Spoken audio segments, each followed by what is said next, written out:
Well, good morning, good afternoon, and good evening from wherever you're joining us. It's been about a month or so since the Cyber Exchange 2.0. And all I can say is that after spending 5 days at the beautiful cyber studio in the town of Ajax, not only did I get to learn from experts in cybersecurity, in different forms of technology, I also got to learn what I did not know. You know that statement, know what you do not know? And the more you know, the more you realize you do not know. That's the power of being part of these power hours. That's the power of being involved with such exchanges. You may think you've experienced a lot. You may think you have gained knowledge in various areas, but there's always something you do not know. Today, my guest is someone who I am pretty sure, although we share a multicultural context in Canada, is going to be someone that's going to share with you a couple of things that you may not have heard of before. You know, they often say, or rather, I've often said this to my students, and as you know, I teach at Durham College full time. I've said success is a very lousy teacher because it gets the smartest of students to think that they can never fail. But the lessons you can learn from failure are quite unique. The lessons you can learn from starting from the bottom, now over here, is quite interesting. My guest today joins us all the way from Milton, Ontario. His name is Jahanzeb Abbas, or we call him JB, and he works at the Bank of Montreal. You know, they always say that in order to get to the highest point, you need to start from the lowest point. And here's someone who's built his career in IT, in various facets of technology, now in security as well, by starting quite literally from the very lowest ranks. Please join me in welcoming JB Abbas. JB, how's it going, man? Hey, how's it going, Ali? Thank you so much for that very sweet intro. You're, It, you're always it's welcome. thank you. Yeah, it's a great Friday afternoon, and thanks for inviting me. All right, so for the next 60 minutes, this is going to be all about you. Now, JB, I remember very well that when we began our first introduction as friends back in 2009, we were talking more on the lines of computer hardware. And I still remember quite well is that you had actually helped me assemble one of my PCs and then helped me assemble a whole bunch of others. But before we get to that point of how you began your career in IT, I really want our audience to understand where you started from. Where did you begin your education? I'll tell you why I'm asking you this, JB, because like myself, you're not someone who necessarily subscribed to school to go into cybersecurity or different areas of technology. You went and studied one thing, but you ended up in a very different field. And I really want our listeners today, whether you're a student, whether you're a professional, whether you're a C-suite, to really understand that that journey called success can take you down many unexpected paths. So, JB, let's start off with where did you begin your early formative years? Yeah, no, that's a very deeply deeply interesting question because when I was actually when I was actually a kid, um, I was always into gaming. I mean, nowadays kids are into gaming per se, but back in the '90s, back in the '80s, it was a very not explored territory by most adults. It was something that a lot of the kids found it interesting, and it was seen as a very kiddish activity. But anyways, that's where my foray into technology started with the whole gaming platform.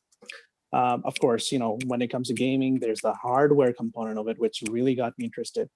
I was always surrounded by these legacy systems like Atari, Commodore, Genesis, Nintendo, um, Commodore. and yeah, I have I, to ask you, okay, I will take a little bit of a detour here. sure. Pegasus, which was your favorite game? Please tell me Contra. Of course, that's where the whole Correct. that's where the Because whole Contra theme started, and I saw how the game, went through evolution by evolution, every single console iteration. So that is what really caught my interest. That what game I saw my cousins playing, and now what it ended up being when I was in my pre-teens. I was just grasped by it, and I wanted to know more. I wanted to know how the hardware worked. I really wanted to know how a machine actually works or what makes this animation appear on the screen itself. yeah, So seeing my interest in all these gaming and this and this actual hardware piece, I would always chit chat with my grandparents and parents that, hey, I'm going to do something in computers when I grow up. Um, Luckily or fortunately, I would say my grandfather, he actually had a very strong background in Pakistan. He actually introduced computer systems within there's a bank franchise called Muslim Commercial Bank, MBC, and they actually ended up introducing computer systems back in the 70s and 60s. So that was my inspiration to begin with when it came to banks and systems and hardware. But connecting the video game stream into my interest and me, sharing with my parents that I wanted to do something in computers. My dad, so just as another background, I was actually born in Saudi Arabia, and I ventured my way into the Americas and now in Canada. So back when I was in Saudi Arabia, my dad was kind enough to notice that interest, and he said, "You know what? Let's take you to a computer expo that was hosted by IBM." And I'm talking about, in the 1990s or 1997 to be specific. So back in those days, computers were like this crystal ball, untouched territory, even for the Saudis over there. But thankfully, they did have that expo, and I got my first machine there. It was an Intel 486 megahertz. It had a floppy drive. It actually had a CD drive as well, because I think Windows 98, the operating system at that time, required that as a minimum system requirement. So we got that machine. You were definitely part of the elite when it comes to computer hardware at the time, eh? Well, luckily enough, it did have the capability to connect to the internet. And luckily enough as well, I was blessed with a 56K connection on it. so my dad was, go big or go home, right? yeah, my dad was like, you know what? He has this interest in these machines. So he got the machines for us. He even got us an internet connection. And I remember that distinct, dial-up sound, and that is what always fascinated me. What's Isn't making that that what you're sound? using in Milton right now? No. Well, seeing the farmlands here, I wouldn't be surprised if someone still has a 56K connection, but I hope not. But yeah, so that is what led my interest into working around with the software. So this is me exploring a machine after playing video games. So I was just playing with the software operating system that was there. Did a lot of mistakes, but I learned a lot from them as well. I was first introduced to ICQ, and this is the social media of that time, or the instant communication of that time. And I used that application, found some random friends, the whole ASL thing. Of course. But I did actually make a lot of techie friends back then who would recommend me to buy new machines and explore my interest further, which is what leads me to the core of my learning, which actually occurred with a machine that my dad got as well in the States.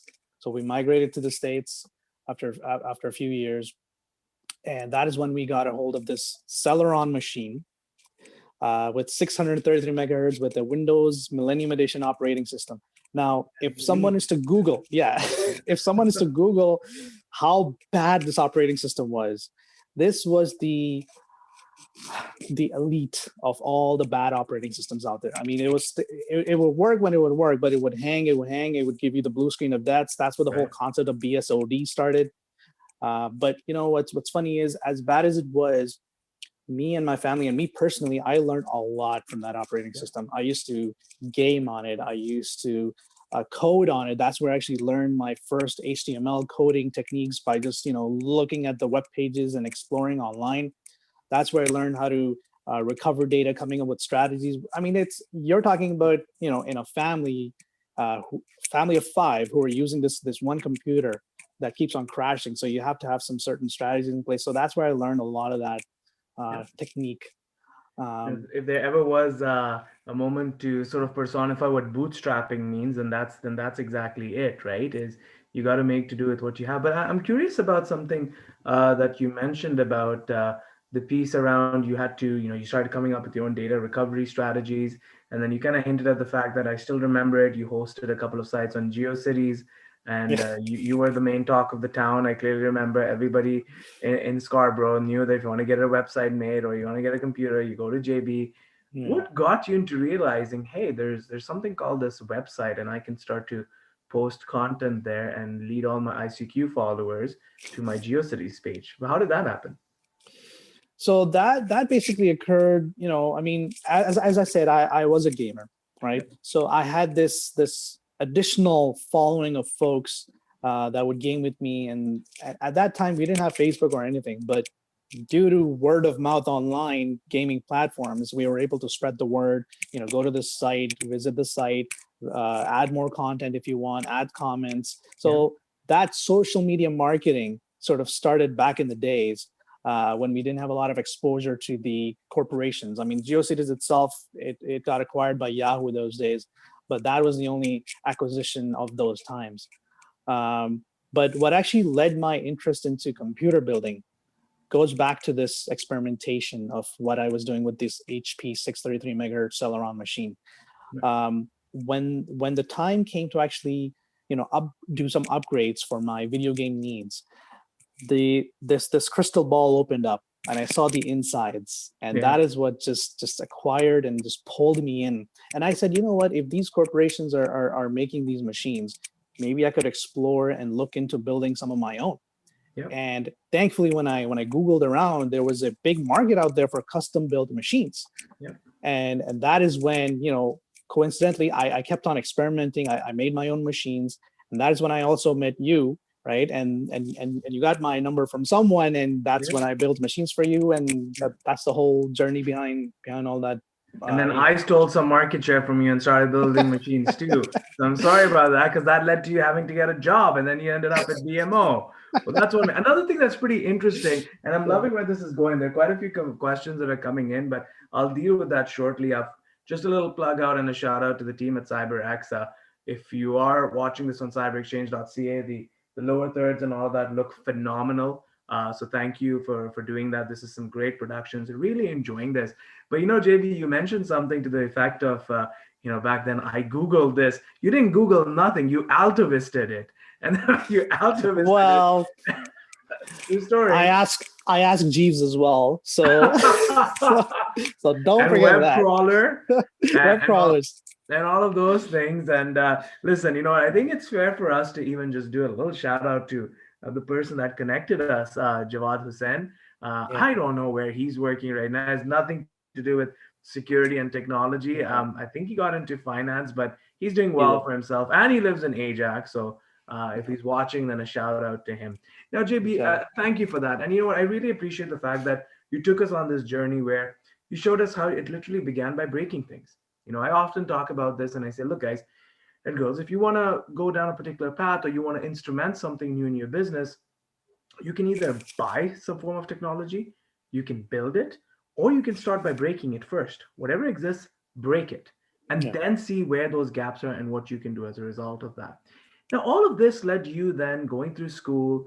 You went through Ryerson University, you studied telecoms, and then you got into BMO. But I clearly remember when we used to have a couple of chats, you'd mentioned that your path was never a straight line, and I always respected you for that. But it wasn't quite the case. There was a lot of social pressures and community pressures. And I remember saying this to you, that people who belittle are themselves very little, and you should ignore that stuff. What was Yeah. that like going to school, university, not necessarily having a clear career path, and then finding yourself in IT? And I want to take that then to talk about your foray into security. JB? Sure. Sure. Yeah. So as I mentioned earlier, how I was born in Saudi, went to the US, and now I'm in Canada. So a lot of people don't think about this, but if you really think about how my journey has progressed, I basically studied in multiple school systems. Yeah. So you're talking about uh, you know South Asian systems, which at least from back in the days when I know, they were all about cramming things into people. I've heard of stories that it's still the case. I hope it's not, but that's what I went through.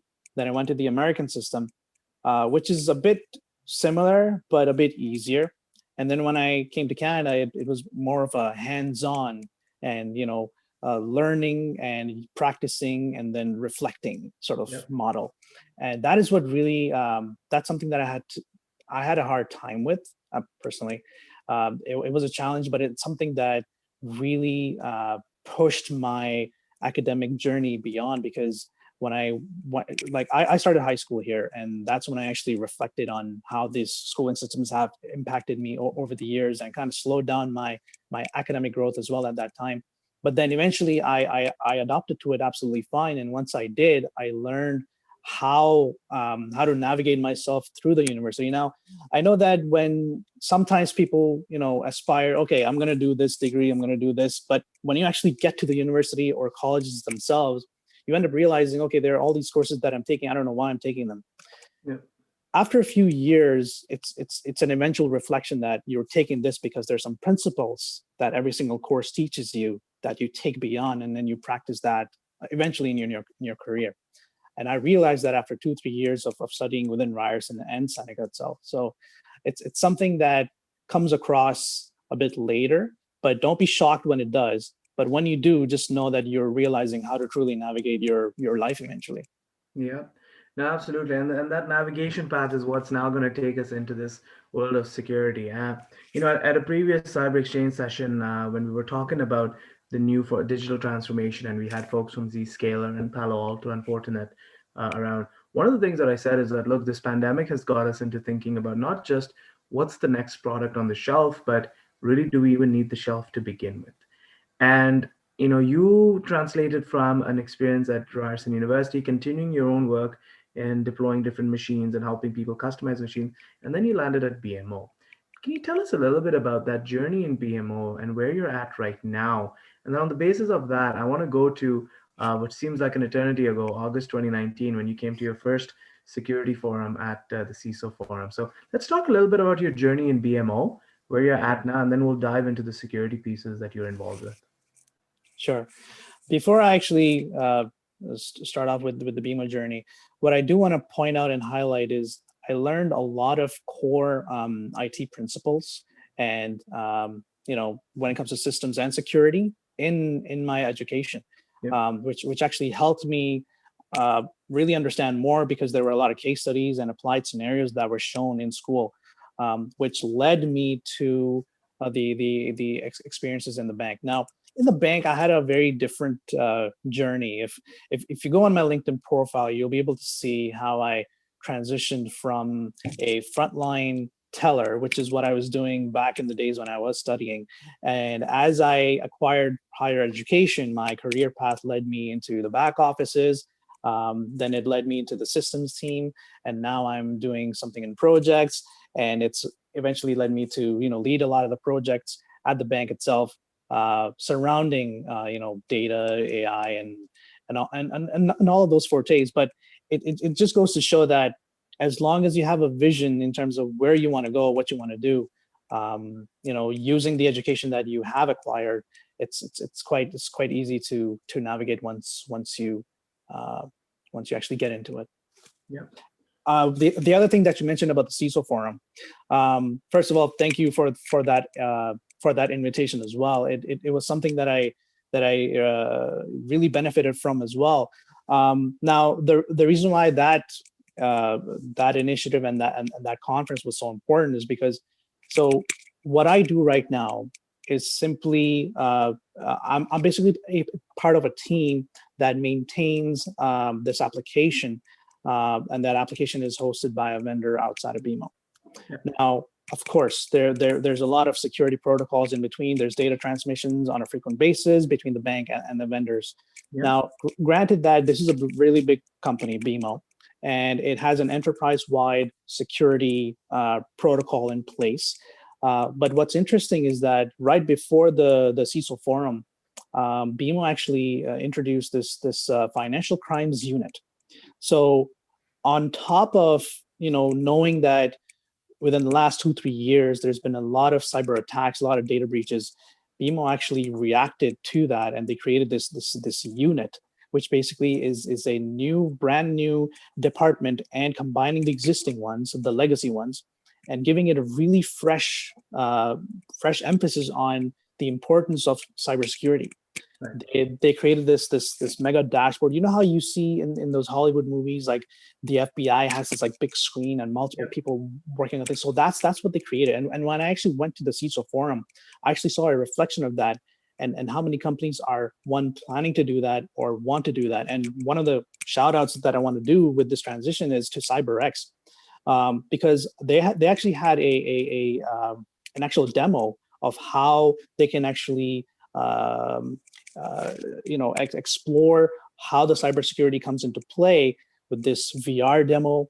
It's great for employees to know, because all in all, what I learned in school is cybersecurity. Yes, you need to have an infrastructure in place. Yes, you need to have all of these systemic protocols, controls in play. But when it comes down to finding loopholes, and these hackers, they actually look at the end user. So the main forte is to teach your employees about cybersecurity, so that you actually are aware of how these things eventually fail. Yeah, it's that very classic example of don't just tell me what to do, but show me what to do. And I think that VR headset that you're talking about, I think you're referring to ICE VR. They actually have a setup now in Ajax at 25 Mill Street called ICE VR, which is a cybersecurity escape room. And of course, now with COVID, things have shut down, but they are virtualizing that even further. And it's expected that in 2021, devices will be coming to your home where you can actually experience that. So that is pretty cool. And I do want to work on something that you mentioned about that whole experience of security and going into that room, into that SOC room, and seeing all of those devices and seeing all of those data points, because you brought up something which I think a lot of folks who are listening need to understand and capture.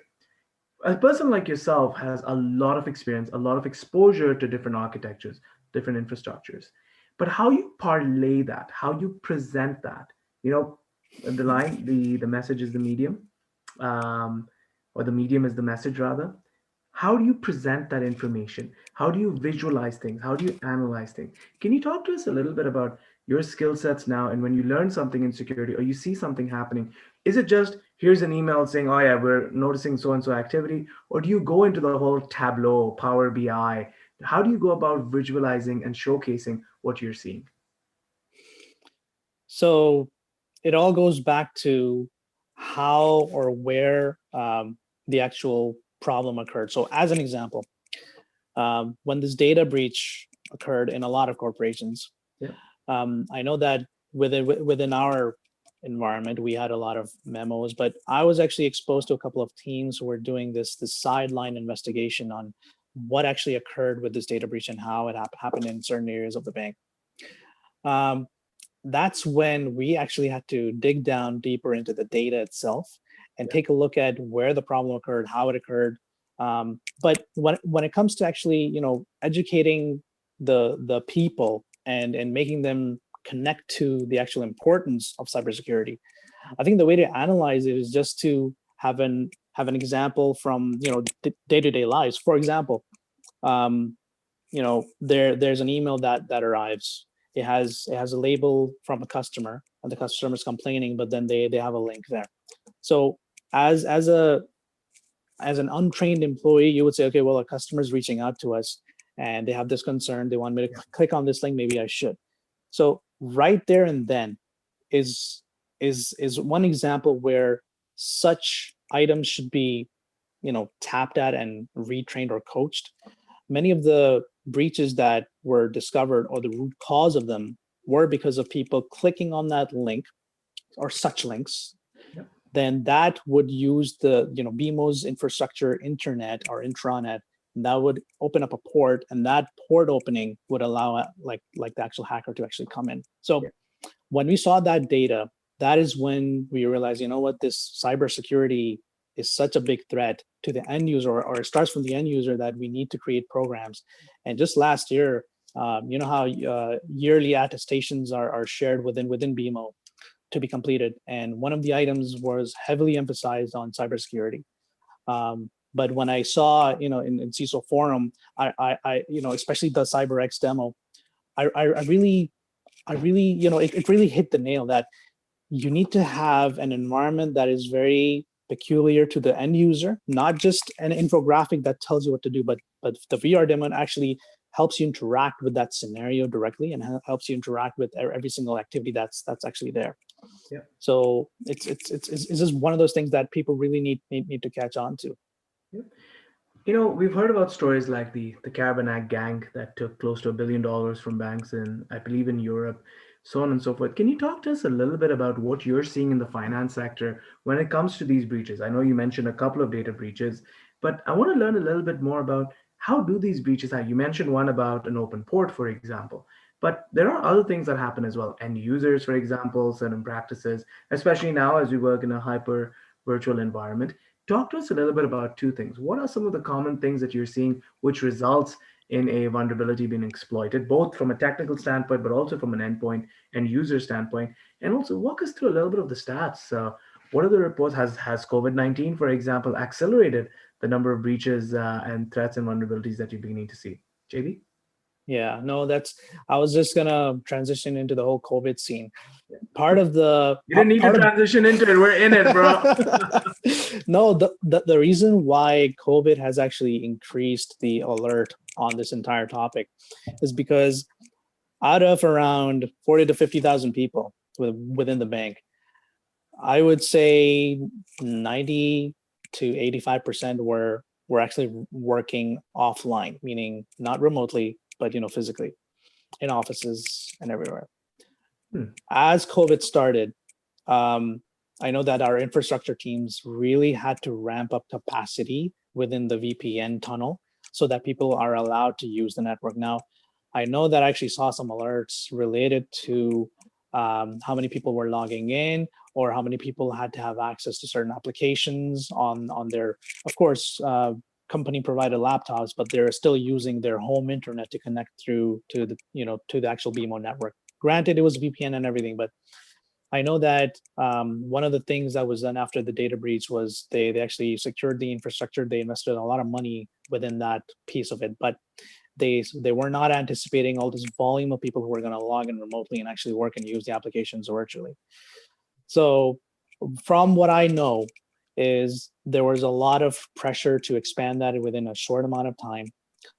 There were a lot of alerts and security measures that were taken into place within a span of 2 months. But I think because of the financial crimes unit that was developed, they already had secured that infrastructure like a year ago. So I actually haven't heard a lot of complaints when it comes to cyber threats within the last few weeks due to COVID. But what I do know that there were capacity issues when it came to accessing the network from home. Absolutely. I mean, we were always taught to expect the unexpected, but this was more than just the unexpected. I don't think the unexpected expected this. How's that for a tongue twister? There's an interesting comment that David Singh, shout out to him. He's been a big fan of our work on Cyber Exchange. So, David, thank you for joining. And he's made a very interesting stat, and I'll share that with you verbatim, where he says 80% of attacks are thought to involve some form of social engineering. And I know someone like yourself having given basically open heart surgery to your Pegasus and Nintendo, you're someone who really thinks through about social engineering. And you've been, I know it's not just because you watched The Social Dilemma on Netflix. You've been someone who's been talking a great deal about how societies as a whole are made comfortable with these tap technologies, so on and so forth, without quite knowing how all of this can form a narrative for a hacker. Can you give us a little bit about your perspective on social engineering and how that's impacting the banking sector? Yeah, I mean, the whole social presence of corporations has been over time has taken a long time to actually be there for the customers. I know that in the last 2 years, BMO actually had was pushing to be present in the social media world rather than these I would say people who were pretending to be BMO. We've actually seen a lot of these fake calls or fake emails or fake social media messages going out prior to corporate presence. And just like within the last 2 years, we actually promoted this big push into the social media scene, so that instead of negative social engineering, there's positive and actual real social engineering in place. Um, I know that they've been trying to push that across, and so far, just as an example, we've actually been promoting some digitized social media based solutions for certain folks. It's in beta stages right now, so it's not really out for public yet. But what I do know is they're actually trying to get customers to use their existing social media platforms to connect with companies and staff internally. Yeah. And that's something I think will push a positive influence, and instead of all the stigma that has been surrounded by the whole social engineering, which is used when in a negative lens. Yeah, and I think this aspect of using social media effectively, we've often seen that right now in we deal. So as you know, I work with a lot of clients in the retail space, and everybody wants to get their word out there. So taking pictures with clients, for example, or of a client order being booked, but covering one or two things, not knowing that there's still more information on your screen there that can be used. And that's not something specific to the banking sector per se, but just in general, how social engineering has reshaped as a result of COVID is quite an interesting topic. And it's probably something that we might bring up in the next power hours. And I know we have about 20-25 more minutes. So I want to go a little bit deeper into this reality of the banking sector and cyber crimes. Now, you mentioned a lot that you work with data quite a bit. And obviously you do some, whether it may be forecasting, whether it may be predictions, so on and so forth. Right. What's the data telling you right now? What are some of the tools perhaps that you're using in order to do some of your forecasts on where things are going from a security, from a privacy and a threat landscape standpoint? And I know this question has come to me on Twitter as well, is how do you do some of this threat intel and analyze them using AI? JB? Well, so so I'll just give you my background. I do have access to a lot of data, but there are actually specialized teams out there who I have managed within these projects who actually use these fancy tools like Tableau, R, Python, in order to actually look at the unstructured data and make it into structured. And they actually have a lot more hands-on piece. Where I come into play is on things like, okay, if there's an operational need, how can we help make the data predict something that they're going to do so that it results in X, right? That's the equation that we usually play with. And where my input comes in, that if let's say I'm leading this project where there's some SMS or email based campaigns that we have to send out to the customers because of this condition on their accounts. Yeah. How that comes into play is that there's a strategic team that looks at the data. They simulate a lot of their conditions. We replicate that in actual production data so that it actually helps to see the effectiveness of their strategy that they're trying to build based off of all these other mechanics that they've put into place. That goes into an actual operational execution. We look at that, and what our team has just started doing, they're actually implementing something called RPA, which is robotics, right? And robotics is simply saying, okay, whatever happens through a strategy goes into the application and then helps the operations. And the operations side, they're actually trying to look at what is being really manually done and how to change that face of it into a virtual activity rather than someone manually clicking something and doing it operationally, which a lot of people still do. Yeah. So that's my expertise and forte, and like the actual world of it. When it comes to the stats that you mentioned, we usually receive a report that tells us, okay, due to this operational activity, these are the threats that we've faced over time. And we actually have these mandates that tell us because of this, there's actual change in strategy that's required, and how that comes into play into the application, and then it actually goes into operations, and then we actually monitor it, track it, and we keep on improving on it. I think it's this aspect of evidence-backed decision making, right? And just like the moon, we all have our dark side, and many of us, we may have a lot of exposure. But as we're learning more and more with the industry now, is evidence-backed decision making. And when you're telling or when you're advising strategy to go down a particular path, even if it's gut feeling, it's got to be backed with some evidence. It's got to be backed with some data. Can you talk to our audience a little bit about how do you go about putting together the evidence? There's lots and lots of data that's out there. How do you sift through it and pick, these are the little nuggets that I'm going to use in order to inform or at least make my case for where we need to be going from a security posture standpoint, or where we just need to be prepared for, where we need to guide some of our investments? JV? Yeah. So that's where the planning comes into play. Yeah. Of course, not every project or project plan itself sometimes has a lot of breathing room. So you can't just sit there and say, okay, well, we're going to plan for this. There's always something that comes up that tells you, okay, we weren't prepared for this, Yeah. we weren't prepared for that. Usually our projects go hand in hand with the actual operations specialists who are called SMEs. Those SMEs provide the guidance to project planners and the actual dev team to actually react when such circumstances come into play. But of course, it's all about knowing your data sources, knowing where your big data is stored, having a background on how that data could be effectively used and which specific files or reports or data would be that actual bible of resolving or reverse engineering like an actual problem. One example that I'll give you is we usually have these communications that go out to customers. One of the data breaches actually created a bug. You like there's some bugs that happen or occur without us ever realizing how a cyber loop can actually affect something that is connected internally. So we had to actually plan out or make an instant plan. We only had a week to resolve it. But thankfully, our data was structured in a way because in the last 5 years, there was a lot of data, at least in the line of business that I'm working in. There's a lot of data and a lot of it was unstructured. And what the corporation was actually pushing towards is to make it structured, make it in a way that can actually make sense, help predict stuff. And within that mix, we ended up gathering a lot of the data in this one data warehouse where we knew, okay, all the repository is in there.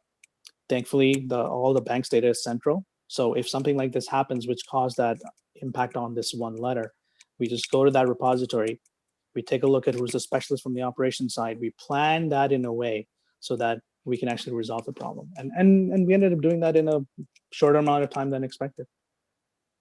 Yeah, absolutely. And we have another 10 more minutes. I do want to go through a couple of the questions that have come in as well, and I'll read them in as the conversation goes along.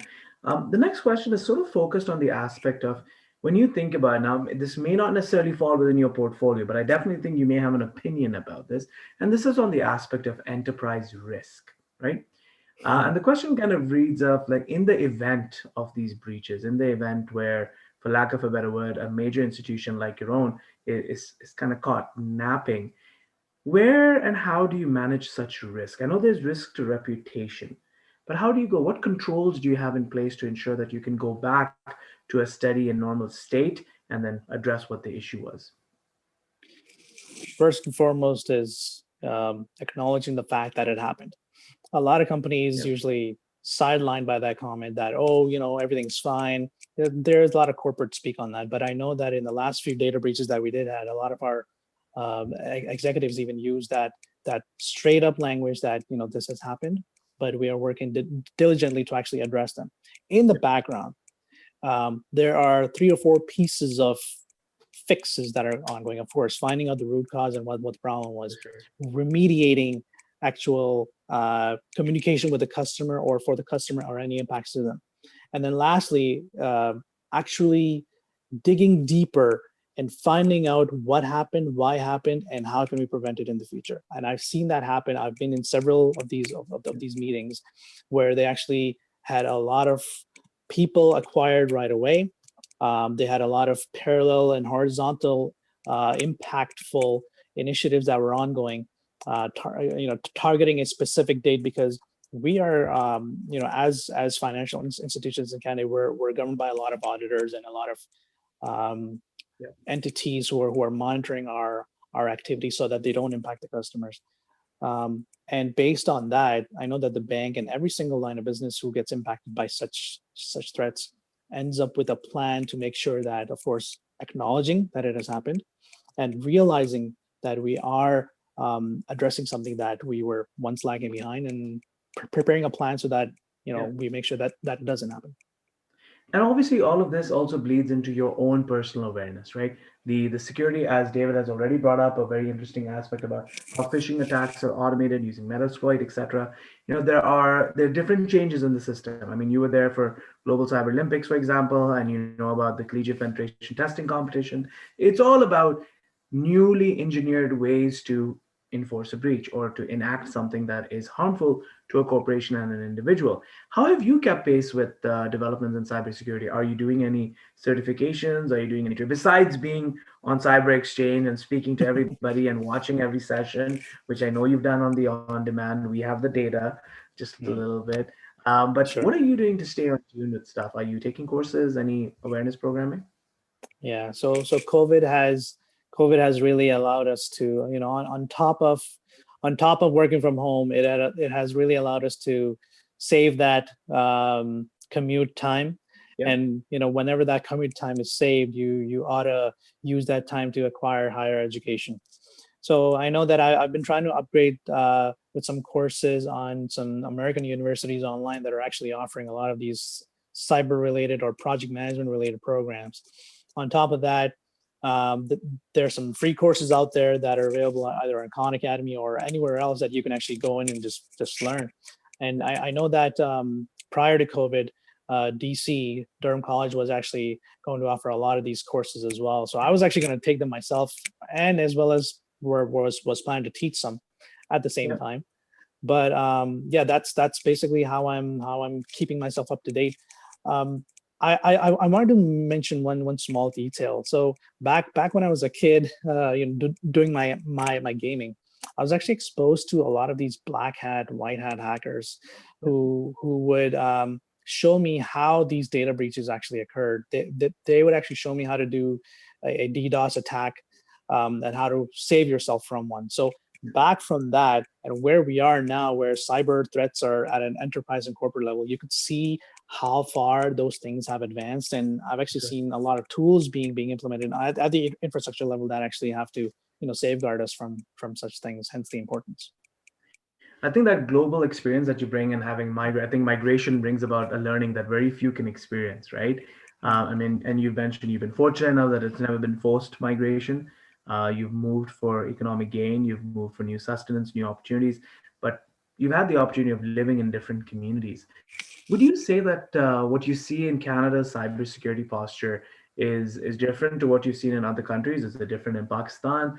And you know very well that some of the major gaming competition winners come from Pakistan, for example. Do you see anything different in the culture of how these different cyber groups operate?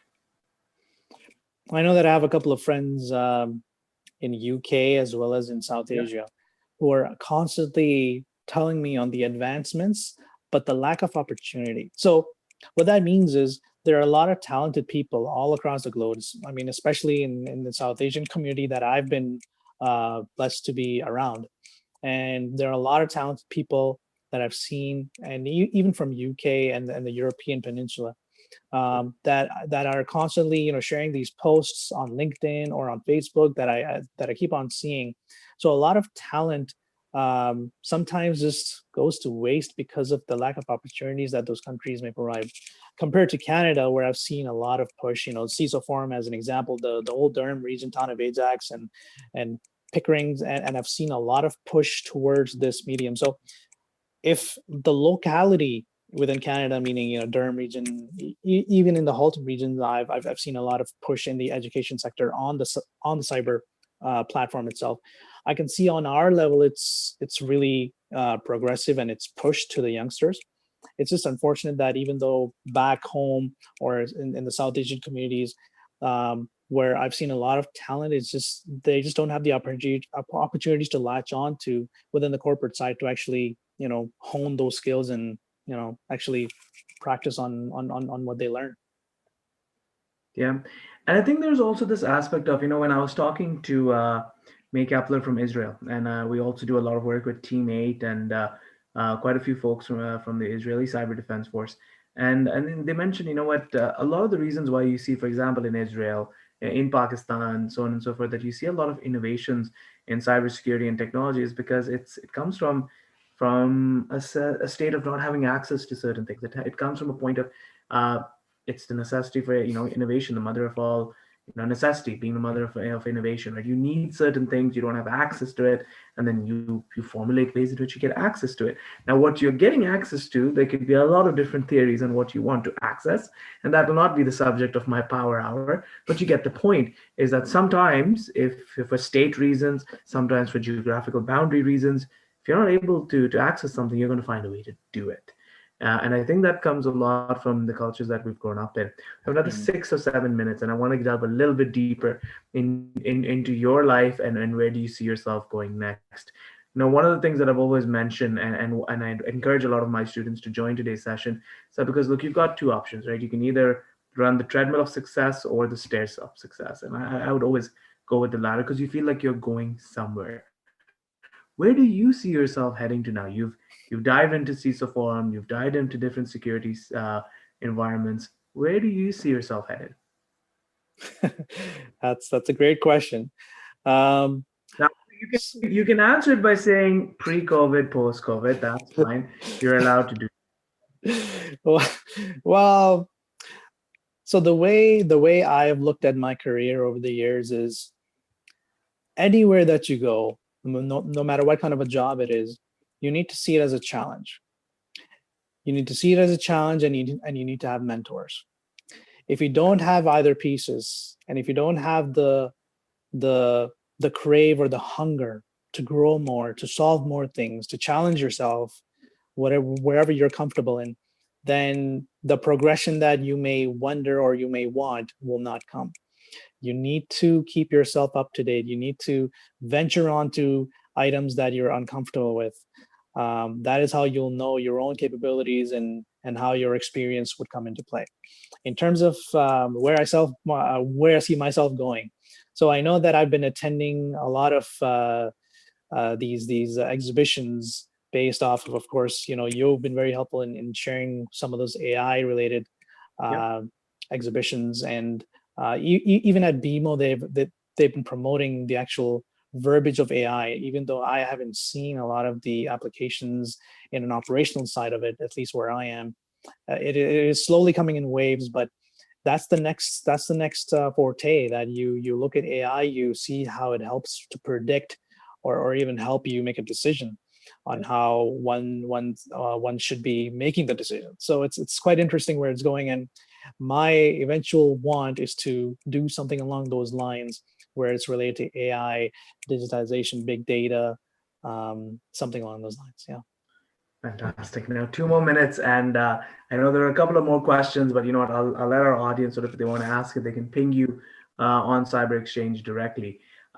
Fascinating in that you've had a socio-political view on certain things, you've had a technological view, and more importantly, you've had a very real perspective on how we develop our own sense of technology and how we create our own tools sometimes, and how we understand different technological processes. Is there any book or movie that you want to recommend to our audience and say, this is one besides Social Dilemma on Netflix and besides Indian Matchmaking on Netflix, please, because I've watched a couple of times now. Any movie or book that you would say, you know what, watch this to get a better perspective. Well, there's one movie that I usually refer to that really gives me a perspective on where technology would eventually go. Not sure if people have seen Tron Legacy. It was basically I would say a sequel to the actual Tron movie itself, Yep. but that movie kind of connects my journey of how I got into gaming and how networking really took off, and this whole social media, this whole VR, this whole entire gaming platform, and how us connected online um, can take us to the next level. So if you haven't seen Tron Legacy, watch it. I'll also show you how cyber threats can actually impact those imagined worlds that we end up creating and playing through games, or through our virtual universes or communities, like Teams, or all these other tools that are out there. So watch that movie. That's one movie that I would highly recommend. Given that we both grew up in the Middle East, I thought you were going to say Wiki from Small Wonder. Do you remember that? I do. I actually do. Oh, here we go. See, he has something to say. Go for it.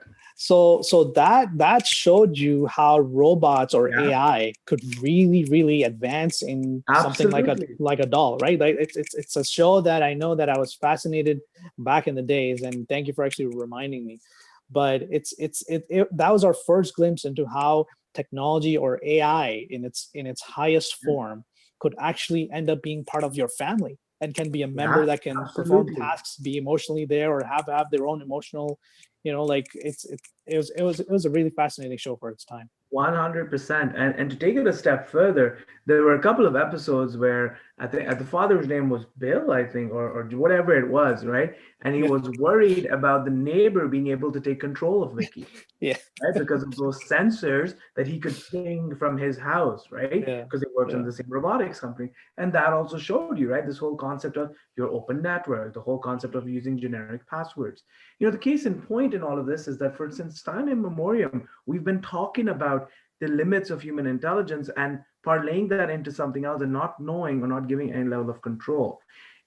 I always bring this example up in my classroom where I tell my class, look, if you believe in this idea that AI, security, etc., is here to replace human beings entirely, I would ask you to exercise that with caution. Because you and I, if we're walking down the street and you see an ant and you can walk past it, right? You identify it as something on your way, but you can walk past it. But in an algorithm, anything that's in your way typically can simply be an unwanted territory there and can be destroyed. And if you are the human that's the unwanted person in the mix, you could get destroyed. So there's a lot of things that we need to think about how we as humans augment these levels of intelligence. And I know we could go on talking a great deal more about what you're seeing in the world of security, privacy, and the banking and the fintech sector. I encourage everybody to take the moment to friend Mr. JB Abbas on cyberexchange.ca. He will be joining us at the CISA forum as well. JB, that said, I do want to talk to you also about potentially hopping on our cyber exchange advisory. We'll have a separate conversation about that. And I'm going to ask you to stay and we'll chat a little bit in the green room. But I am going to conclude today's session by asking our audience to remember what I said at the start. And that was this aspect of, if you want to reach to the highest level, you got to start from down below. And the one thing that JB has emphasized today is we're always running to perfect ourselves in certain tools. We want to become the most perfect technical analyst, the most perfect forensic analyst, the most perfect threat intelligence lead, whatever have you. But you're perfect in your imperfections. It's fine to make those mistakes. In the words of Helen Oakley, be bold, be brave, be prepared to make some mistakes. And I think that's exactly how, with those mistakes and learning from it, falling down 7, but standing up 8 times. That's exactly what JB has talked to us about today. Next week, we'll have a whole bunch of more power hours. I have a whole bunch of other guests that will be joining us, including the data diva from the United States. Take a moment to go on cyberexchange.ca to see who she is. I wish you all a very happy weekend. If you're joining us from wherever in the world, enjoy the rest of your afternoon, evening, or the beginning of your day. I'll close with one statement which a friend of mine recently made in a lot of despair. JB brought up this aspect about COVID and pre-COVID, post-COVID. I don't ever know if there's going to be a post-COVID. I hope there is, but and what that'll look like, we don't know. But he said, you know what, COVID, and he's a security practitioner. He said, COVID has put a full stop on my career. JB's asked you to say, nope, that full stop has actually meant you can start another line, another paragraph altogether. I'll see you next week. Stay safe, stay healthy, and thank you, Team CyberX, for making this happen. JB, stay on, and I'll see you in the green room. Bye, everybody. Take care.